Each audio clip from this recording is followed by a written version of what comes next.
Bismillahirrahmanirrahim. Assalamualaikum warahmatullahi wabarakatuh. Alhamdulillah hamdan katsiran thayyiban mubarakan fih kama yuhibbu rabbuna wa yarda. Wassalatu wassalamu ala nabiyyina Muhammadin wa ala alihi wa ashabihi wa man tabi'ahum bi ihsani ila yaumiddin. Allahumma bika asbahna wa bika amsayna wa bika nahya wa bika namut wa ilaikan nusyur. Asbahna ala fitratil Islam wa ala kalimatil ikhlas wa ala dini nabiyyina Muhammadin sallallahu alaihi wasallam wa ala millati abina Ibrahim hanifan musliman wa ma kana minal musyrikin. Amma ba'd. Jamaah salat subuh Masjid Al-Falah yang semoga senantiasa dirahmati dan dimuliakan oleh Allah Ta'ala. Kita bersyukur kepada Allah atas limpahan segala nikmat. Salawat teriring salam semoga senantiasa tercurahkan kepada baginda Rasulullah Muhammad sallallahu alaihi wasallam, kepada keluarga beliau, kerabat, sahabat serta pengikut beliau yang istiqomah hingga akhir zaman. Amin. Pripun kabare Bapak Ibu, sehat sedaya? Alhamdulillah. Semoga Allah Ta'ala senantiasa menganugerahkan kesehatan yang berkah dan bermanfaat kepada kita semua. Amin. Bapak Ibu yang dirahmati Allah, kita masih membahas tema seputar takdir, dan insya Allah pada pagi yang berbahagia ini pembahasan kita adalah membahas tentang jenis-jenis takdir yang telah Allah tetapkan. Jenis-jenis takdir yang telah Allah tetapkan. Para jemaah yang dirahmati Allah, Allah Ta'ala telah menetapkan segala sesuatu yang ada di alam semesta ini, dan segala sesuatu yang terjadi di alam semesta ini semuanya adalah berdasarkan takdir Allah Ta'ala. Tidak ada yang kebetulan. Jadi istilah kalau dalam bahasa Jawa dilalah ya, itu kurang tepat, karena segala sesuatu sudah Allah ketahui, kemudian Allah Ta'ala mencatatnya di Lauhul Mahfuz, kemudian Allah mengetahuinya, dan Allah menghendaki segala sesuatu itu terjadi. Nah, saudaraku yang dirahmati Allah, terkait takdir-takdir yang telah Allah Ta'ala ketahui dan tetapkan tersebut, untuk memudahkan pemahaman kita, maka kita perlu mengetahui bahwa takdir itu bermacam-macam. Para ulama membagi ada 5 jenis takdir. Ada 5 jenis takdir.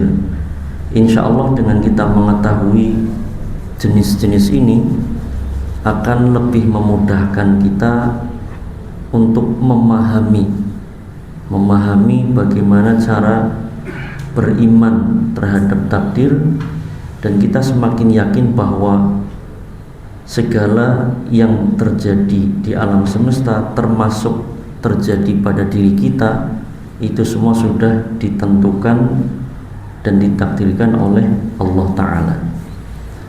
5 jenis takdir tersebut, yang pertama adalah at-takdir al-'am, yaitu takdir yang umum, yang mencakup seluruh alam semesta.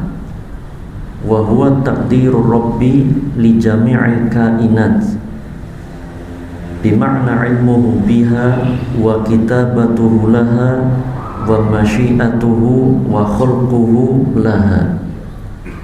Takdir al-am ini mencakup takdir terhadap seluruh alam semesta, terhadap seluruh hal yang Allah ciptakan, meliputi 4 hal: ilmu Allah terhadap seluruh ketetapan tersebut, pencatatan Allah di Lauhul Mahfuz terhadap seluruh ketetapan tersebut, dan kehendak Allah atas seluruh takdir itu, dan mencakup bahwa seluruh takdir-takdir atas makhluknya, maka makhluk-makhluk yang Allah ciptakan itu adalah bagian dari ciptaan Allah Ta'ala. Dalilnya begitu banyak, di antaranya adalah sabda baginda Rasul sallallahu alaihi wasallam di dalam hadis yang sahih riwayat Imam Muslim dari sahabat Abdullah ibn Amr radhiyallahu anhuma. Baginda Rasul sallallahu alaihi wasallam menjelaskan, kataballahu maqadirul khalaiqi qabla an yakhluqas samawati wal arda bi khamsina alfa sanatin qala wa arshuhu 'alal ma'. Allah Ta'ala telah menetapkan seluruh takdir terhadap alam semesta, terhadap seluruh ciptaannya, sebelum Allah Ta'ala menciptakan langit dan bumi dengan jarak 50.000 tahun. Jadi para jamaah yang dirahmati Allah, jenis takdir ini adalah takdir yang mencakup seluruh alam semesta, seluruh bangsa, ya, seluruh alam. Karena alam semesta itu ada begitu banyak sekali alam. Ada alam malaikat, ada alam jin, ada alam manusia, ada alam dunia, ada alam akhirat, ada alam mimpi, ada alam arwah, ada alam rahim, ada alam barzakh, ada alam hewan, alam tumbuhan, alam pikiran, dan seluruh alam itu adalah diciptakan oleh Allah Ta'ala, dan Allah menetapkan takdir untuk mereka semua. Dan ketetapan itu telah Allah tetapkan 50.000 tahun sebelum Allah Ta'ala menciptakan langit dan bumi. Dan saat itu Nabi SAW menjelaskan wa arshuhu 'alal ma', dan saat Allah tetapkan itu, maka arsy-Nya Allah berada di atas samudra. Pada hadis yang lain juga yang semakna dengan hadis ini, hadis yang sahih, Nabi SAW menjelaskan, inna awwala ma khalaqallahu al-qalam, sesungguhnya di antara makhluk yang pertama kali Allah ciptakan adalah pena. Faqala lahu, maka Allah firmankan kepada pena, uktub, tulislah wahai pena. Pena menjawab, ma aktub, ya Allah, apa yang harus aku tulis? Qala, Allah Ta'ala firmankan kepada pena, uktub maqadirul khalaiqi hatta taqum as-sa'ah, tulislah seluruh ketetapan terhadap seluruh makhluk sampai terjadinya hari kiamat. Jadi takdir yang bersifat umum ini mencakup seluruh makhluk yang Allah ciptakan, mulai dari awal penciptaan sampai yang terakhir kali Allah ciptakan, dan sampai terjadinya hari kiamat. Siapa saja yang menjadi ahli surga beserta segala nikmat-nikmatnya, dan siapa saja yang menjadi ahli neraka beserta segenap siksaan-siksaan yang akan menimpanya semuanya sudah Allah tetapkan dan sudah Allah tuliskan di Lauhul Mahfuz. Jadi bisa dikatakan ini adalah database-nya seluruh alam semesta yang tertulis di Lauhul Mahfuz, yaitu tempat yang sangat dijaga, yang tidak bisa disusupi oleh makhluk siapapun yang tidak diizinkan oleh Allah, termasuk bangsa jin. Kemudian yang kedua adalah at-taqdir al-bashari, itu takdir yang mencakup seluruh manusia. Jadi dari takdir umum tadi nanti ada satu bagian takdir ya, yang bagian takdir ini mencakup seluruh manusia. Jadi satu bangsa khusus, yaitu bangsa manusia ya, dimana dalam database atau dalam bahasa kita mungkin satu file khusus ya, satu folder khusus yang mencakup takdir seluruh manusia, mulai dari manusia yang pertama yaitu Nabiullah Adam alaihi salam sampai manusia yang terakhir kali Allah ciptakan kelak menjelang hari kiamat, beserta seluruh hal yang sudah Allah tetapkan untuk setiap makhluk dari manusia tersebut. Dalilnya di dalam surat Al-A'raf ayat 172, yaitu ketika Allah Ta'ala menetapkan dan mengambil perjanjian bagi seluruh manusia bahwa Allah Ta'ala adalah Rabb mereka yang menciptakan mereka dan yang berhak untuk disembah oleh mereka ya, sebelum manusia itu dilahirkan ke bumi. Allah Ta'ala firmankan, wa idh akhadha rabbuka min bani adama min zuhurihim dzurriyyatahum wa ashhadahum ala anfusihim alastu bi rabbikum qalu bala syahidna an taqulu yaumal qiyamati inna kunna an hadza ghafilin. Dan ingatlah ketika Rabbmu mengambil perjanjian dari anak Adam dari punggung mereka, itu keturunan mereka, dan Allah Ta'ala mempersaksikan kepada mereka atas diri mereka. Allah tanyai setiap manusia, roh mereka maksudnya, yang telah Allah ciptakan, alastu bi rabbikum, bukankah aku adalah Rabb kalian? Seluruh roh tadi menjawab bala syahidna, benar ya Allah. Kemudian para malaikat menjawab, kami menjadi saksi. Ayat ini Allah tegaskan menjadi bukti bahwa kita dahulu sebelum roh kita ditiupkan ke dalam jasad kita yang ada di rahim ibunda kita pada usia 4 bulan, kita sudah berjanji bahwa kita akan menyembah Allah Ta'ala. Kemudian kita lupa, maka ayat ini sebagai pengingat, sehingga Allah Ta'ala menjelaskan di akhir ayat, antaqulu yaumal qiyamati inna kunna an hadza ghafilin.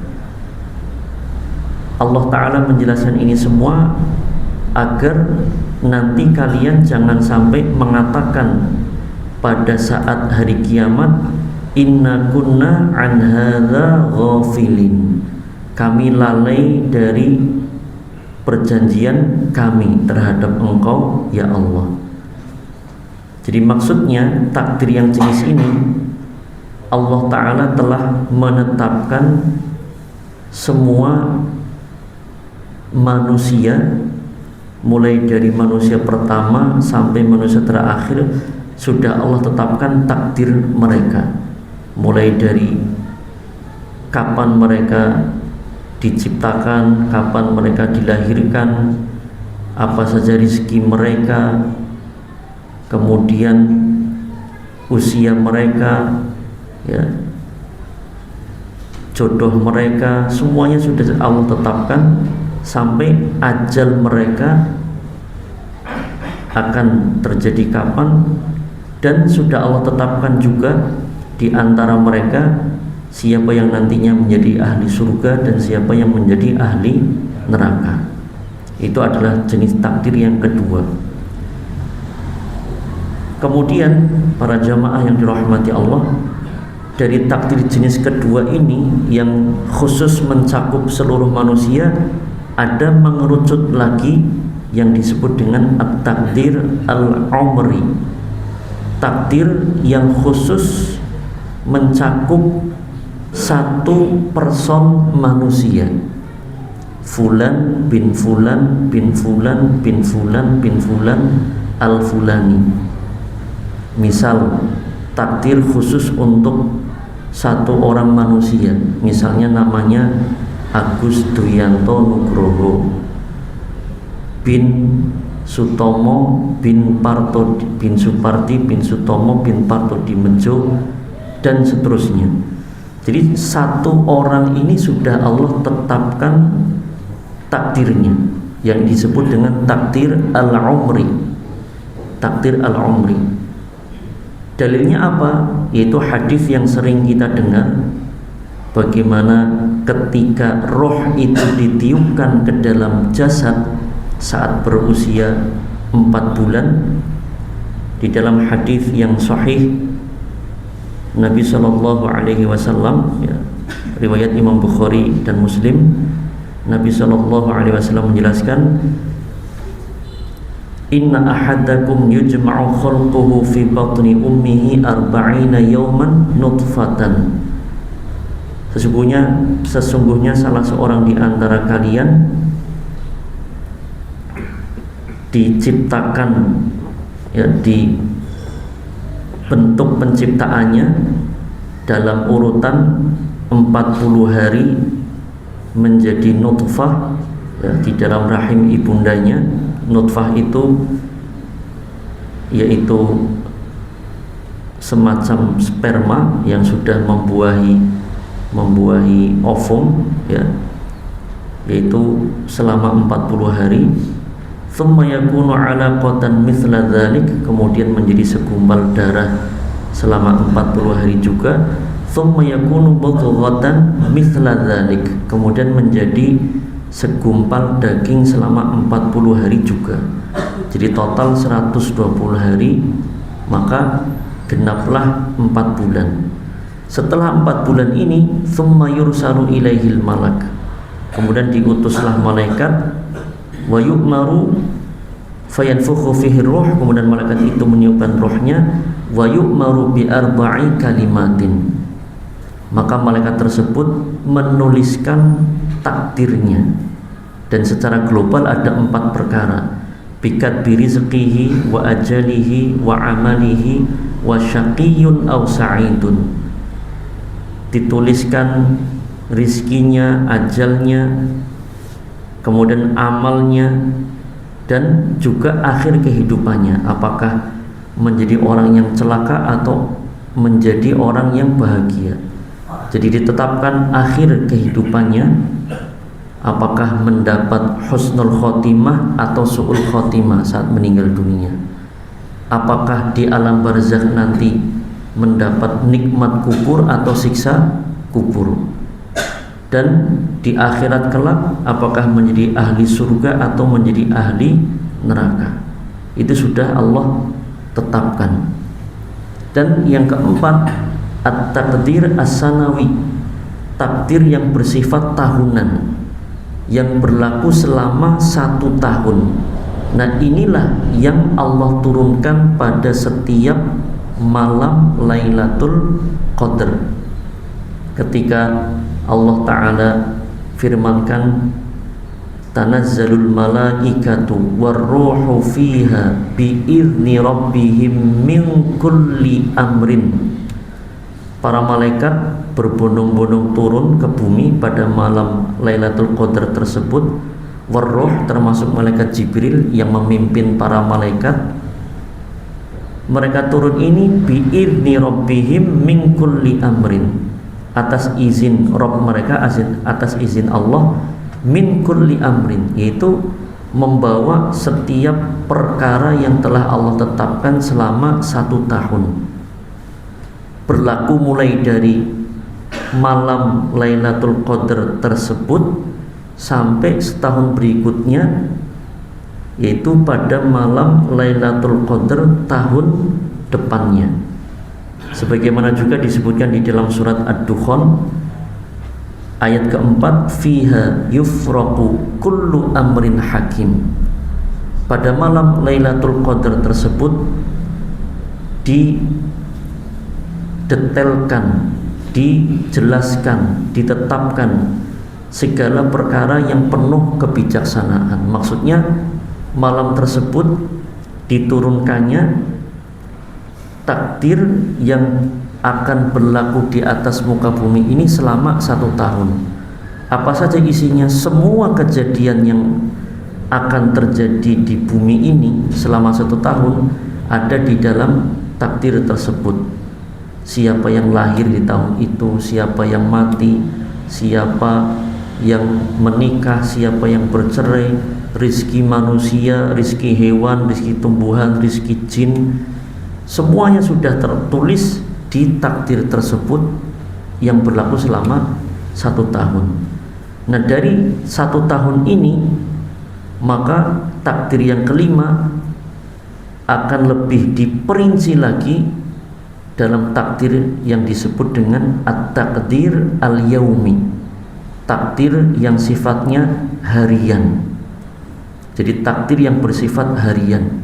1 hari ini mulai dari awal hari, ya, awal hari itu mulai dari matahari terbenam, ya, sampai besok harinya ketika matahari terbenam kembali selama 24 jam. Apa saja yang telah Allah tetapkan di atas muka bumi ini itu tertulis, tercatat, sudah Allah tetapkan di dalam takdir al-yaumi. Siapa saja yang lahir, yang mati, rezekinya manusia, hewan, tumbuhan, jin, apa saja, ya, kejadian apa saja, semuanya sudah Allah tetapkan dalam 1 hari tersebut. Dalilnya adalah surat Ar-Rahman ayat 29. Allah Ta'ala menjelaskan, kulla yaumin huwa fi sya'an fabi ayyi ala'i rabbikuma tukadziban. Kulla yaumin, setiap hari, huwa, dia, yaitu Allah Ta'ala, fi sya'nin, di dalam kesibukan. Jadi Allah Ta'ala sibuk, ya, Allah Ta'ala sibuk dalam hal apa? Sibuk di dalam menetapkan, mengatur, menciptakan, menguasai, ya, seluruh alam semesta ini. Setiap hari Allah sibuk. Loh, kok Allah sibuk? Iya, Allah sibuk. Namun Allah Ta'ala tidak merasa kerepotan. Allah sibuk, iya. Repot, tidak. Beda dengan kita, Pak. Kita sok sibuk, ya, dan sok tidak sempat. Pak, dening jenengan orang ngaji sibuk. Pak, dening jenengan orang terawih sibuk. Pak, dening jenengan orang sholat sibuk. Sibuk apa? Sibuk ngepreki darah, sibuk, ya, nyirami tanduran, sibuk dolanan layangan misalnya, ya. Sok sibuk sehingga lupa atau malas ibadah, ya. Jadi sehingga manusia dengan alasan sibuk itu merasa kerepotan. Allah Ta'ala tidak repot, sibuk iya. Jadi Allah Ta'ala mensifati zatnya sendiri di dalam kesibukan iya, tetapi repot tidak. Karena di dalam ayat kursi, di akhir ayat kita sudah menghafal, wala yauduhu hifdhuhuma wa huwal aliyul azim. Allah Ta'ala tidak merasa repot, tidak merasa berat untuk mengatur keduanya, mengatur langit dan bumi. Dialah Allah yang maha tinggi lagi maha agung. Jadi para jamaah yang dirahmati Allah, inilah 5 jenis takdir yang jika kita memahami semuanya, insya Allah kita akan semakin faham tentang bagaimana beriman terhadap takdir. Saya ulangi secara singkat sebelum diakhiri. Yang pertama adalah takdir secara umum, berlaku untuk seluruh makhluk. Kedua, takdir khusus untuk seluruh manusia. Ketiga, takdir yang khusus untuk satu personal. Keempat, takdir yang bersifat tahunan. Dan kelima, takdir yang bersifat harian. Semoga Allah Ta'ala memberikan taufik kepada kita sehingga kita bisa memahami takdir-takdir tersebut, dan semoga kita bisa mencari Lailatul Qadar sehingga malam hari pertama catatan takdir kita di tahun itu diawali dengan kebaikan. Jadi hikmahnya mencari Lailatul Qadar adalah kita dicatat di malam pertama lembaran takdir kita dalam kondisi yang baik. Jika awalnya baik, insya Allah kedepannya akan mudah untuk melanjutkan kebaikan tersebut. Amin ya rabbal alamin. Ngapunten atas segala kekurangan. Aku qouli hadza wa sallallahu ala nabiyyina Muhammadin wa akhiru da'wana anil hamdulillahi rabbil alamin. Wassalamu alaikum warahmatullahi wabarakatuh.